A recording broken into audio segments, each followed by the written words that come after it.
So today I'm going to ask Ms. Oliphant something about Python.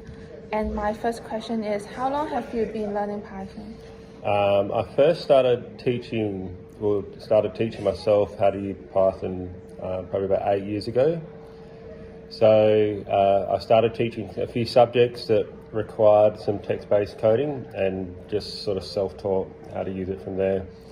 And then ever since then, it's just sort of kind of maintaining it through the teaching, but also teaching myself a little bit. And obviously teaching the kids how to use Python allows me to learn a little bit more, but use it with the digital technology subjects, particularly robotics and also stuff like game development and whatnot. Okay. So my second question is, what are the main ways you have approached learning the skills? I think the internet's fantastic, and there's a lot of places these days to get access to free tutorials and learning guides and things like that.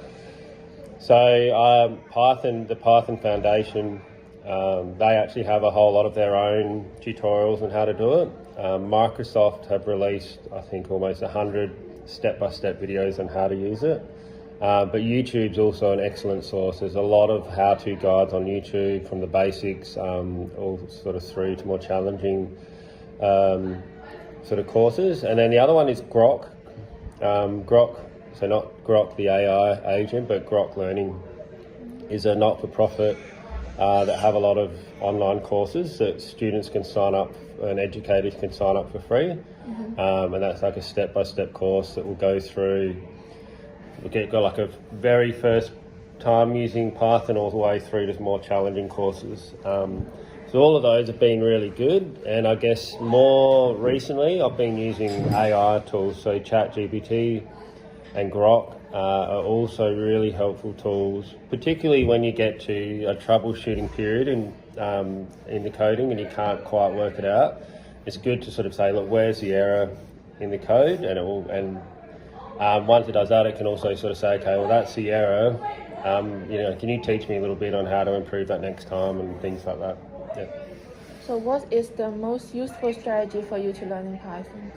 Most useful strategy? Yeah. I would say just jumping in and giving it a go.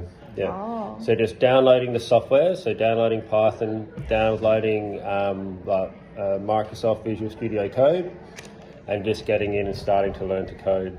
AI is an excellent tool that you can have alongside, and a lot of the coding platforms now have what's called a Copilot. And Copilot is a little AI agent that sits on the side, and you can kind of say, look, can you help me write some code? What are the next steps? And it can kind of coach you along the way. So really easy, I think, these days with a lot of those sort of tools accessible to learn how to code, whereas it would have been a lot harder, when it was just you going through some courses, which was fun, but there wasn't that instant feedback on how you're going or how to fix an error, or if you needed have them explain it in a little bit more detail because it didn't quite make sense. Having AI there to help is really good. So I'd say just jump in, choose one of the platforms. Grok's really good for students. Do start off doing one of the intermediate courses, learn that, which is really about the real basics of understanding Python. And then once you've done that, I would go and download Microsoft Visual Studio Code, which is like a coding platform, and then just get in and try things out and see how you go. Yeah. So in the event, if you don't understand the concept, how will you solve it? Yeah, so I think this goes back to having AI at the moment. Just makes it so much easier, because quite often with coding, some of the errors can be quite minor, so it might be an indentation or a spelling mistake, and you could look over that over and over again and just miss it and not be able to pick it up, whereas you can put it into AI and it might be so the other one they call is like ghost errors, and what that might be is you might have a little space at the end of something which you can't actually see, but AI can pick up stuff like that, and it just helps fix some of those small little troubles that you have, and really quick and instant. You'll find that a lot of businesses and organisations now are leaning heavily onto AI agents to help with coding. It's just part of the workflow now. You just need to know how to use that and how to access it. It's getting a lot better.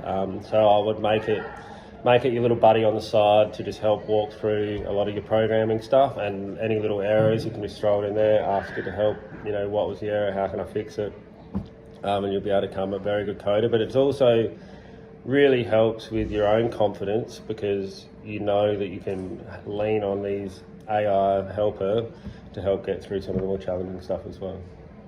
Thank you very much. No worries at all. Thank you.